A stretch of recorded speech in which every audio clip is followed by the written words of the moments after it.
परंतु आज कॅज्युअली गप्पा मारणार आहोत आपण नवीन व्हिडिओच्या माध्यमातून आणि आय होप तुम्ही पूर्ण हा व्हिडिओ बघाल. थोडासा वेळ काढून का होईना हा व्हिडिओ बघा ही माझी विनंती आहे. आज आपण शहीद भगतसिंग यांच्याबद्दल थोडंफार गप्पा मारणार आहोत. म्हणजे फार डिटेल काय मी सांगणार नाही, कारण शहीद भगतसिंगबद्दल इतकं डिटेल सांगणं किंवा त्यांच्याबद्दल इतकं भरभरून बोलणं हे काय म्हणजे एका छोट्याशा व्हिडिओमध्ये हे काय शक्य नाही. भगतसिंगचा जन्म 1907 साली झाला. भगतसिंग म्हणजे 20व्या शतकाच्या सुरुवातीला भगतसिंगचा जन्म झाला. तत्कालीन पंजाब प्रांतात, म्हणजे आता सध्या ते पाकिस्तान प्रांतात आहे, तत्कालीन पंजाब प्रांतात लालपूर जिल्ह्यामध्ये बंगाई हे छोटंसं एक खेडेगाव होतं. त्यामध्ये भगतसिंगचा जन्म झाला. भगतसिंग हे लहानपणापासून फार वैचारिक, हुशार आणि फार धाडसी होते. म्हणजे भगतसिंगच्या अगोदरची पिढी म्हणजे भगतसिंगचे आजोबा किंवा भगतसिंगचे वडील, भगतसिंगचे काका हे सगळे कोणत्या ना कोणत्या सामाजिक कार्यात होते, कोणत्या ना कोणत्या सैनिकांशी निगडीत असणाऱ्या कार्यामध्ये होते, कोणत्या ना कोणत्या देशप्रेमासोबत असणाऱ्या कार्यामध्ये निगडीत होते. इवन दो भगतसिंगचे वडील, भगतसिंगचे काका यांना देखील जेल झालेले आहे. त्या दरम्यान 1907 साली भगतसिंगचा जन्म झाला होता. वयाच्या 14-15व्या वर्षी गांधीजींचं असहकार चळवळ सुरू होतं. मग ती चौरी चौरा घटना, त्याबद्दल मी परत कोणत्या तरी व्हिडिओमध्ये बोलेन. चौरी चौरा घटनेमध्ये जे काही गोरखपूरची दुर्घटना झाली, त्या दुर्घटनेमुळे गांधीजींनी असहकार चळवळ पाठीमागे घेतली, म्हणजे एक पाऊल मागे घेतलं. त्यावेळेस भगतसिंगवर फार त्यांचा म्हणजे विपरीत परिणाम झाला भगतसिंगवर. आणि भगतसिंग म्हणले की असं कसं होऊ शकतं, अचानक कसं काय तुम्ही, म्हणजे 14-15 वर्षाच्या लेकरावर फार मोठा गंभीर परिणाम झाला. आणि तिथून भगतसिंगांनी अहिंसाचं तत्व सोडलं असं बऱ्याच ठिकाणी इतिहासात नमूद आहे. त्याच्या अगोदर भगतसिंग प्रार्थना करायचे, सकाळ संध्याकाळ प्रार्थना करायचे आणि चांगलं त्यांच्याकडे दैवी वातावरण होतं. त्याच्यापुढे 1930 साली त्यांनी, म्हणजे 31 साली त्यांना फाशी मिळाली, पण 30 साली त्यांनी ते पुस्तक लिहिलंय की मी म्हणजे मी निशरवादी किंवा मी नास्तिक कसा झालो, हे पुस्तक त्यांनी लिहिलं आहे. कधी तर कुठेतरी मिळालं तर ते वाचा. भगतसिंगचं हे सुरुवातीचं जीवन, भगतसिंगचं क्रांतिकारी जीवन फार फार फार प्रेरणादायी आहे. म्हणजे भगतसिंगने त्यांच्या ऐन उमेदीच्या काळामध्ये जे इटलीचे जोसेफ मॅझिनी होते, त्यांच्या गटाचा त्यांच्यावर फार फार मोठ्या प्रमाणामध्ये काय होता तर प्रभाव होता. आणि भगतसिंग, आणि विशेष म्हणजे भगतसिंगचं ज्यावेळेस लग्न ठरलं होतं त्यावेळेस भगतसिंगने एक चिठ्ठी लिहिली आणि ते कानपूरला निघून गेले.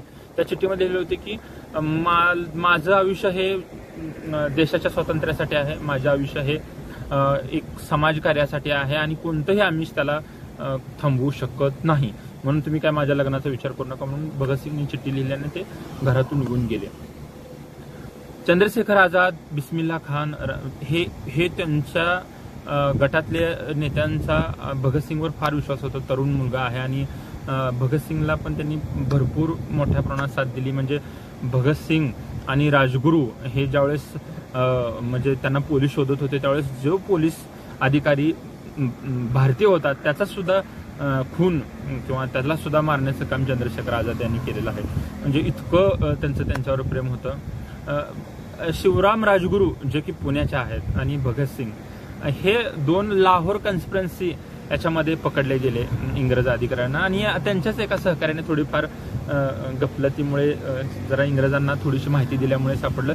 ते कसं सापडलं मी तुम्हाला सांगतो. भगतसिंग आणि राजगुरू हे काय झालं, सायमन गो बॅक ह्या ज्यावेळेस घोषणा द्यायच्या वेळेस, म्हणजे ज्यावेळेस लाला लजपत राय हे फार मोठे नेते होते, त्यांनी काय झालं की मोठ्या प्रमाणामध्ये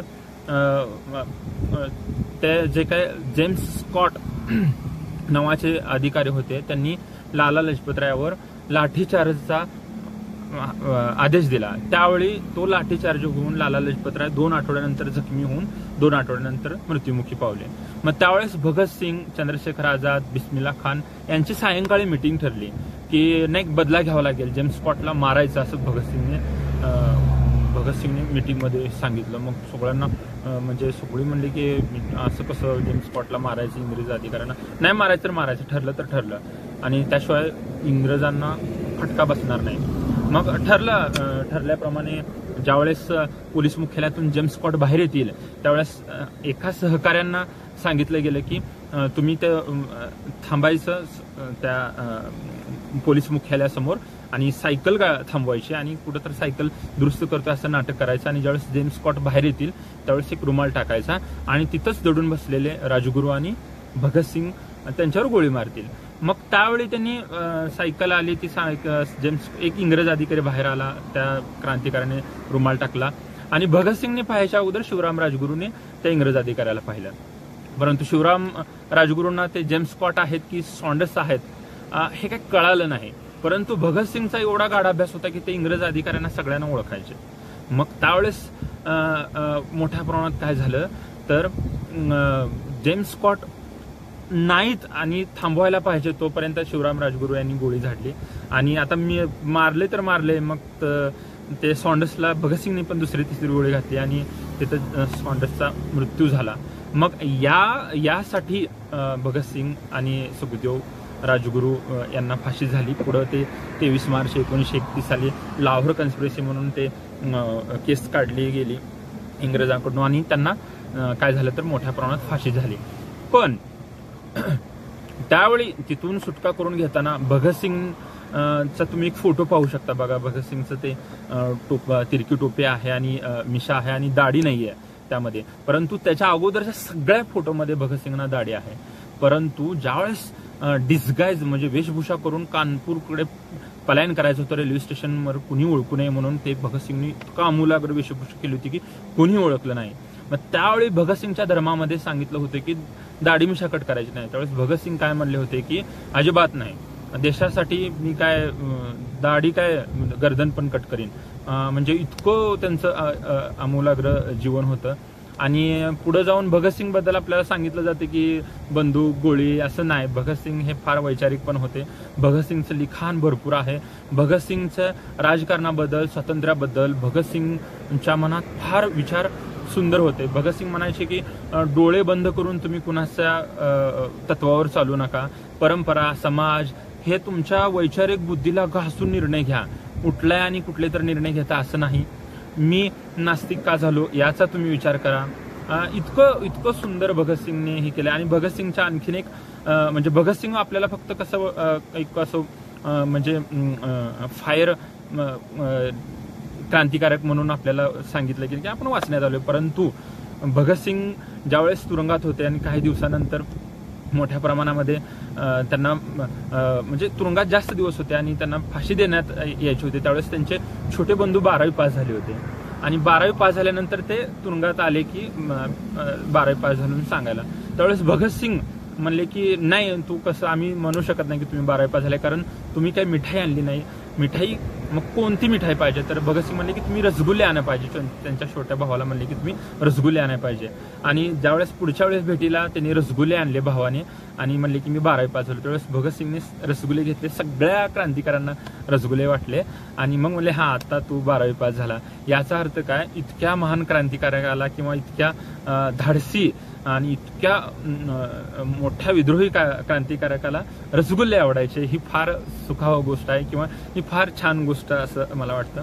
पुढे जाऊन त्यांना फाशी देण्यात आली आणि त्यांचं महान कार्य आहे आणि ते फार मोठे क्रांतिकारक होते.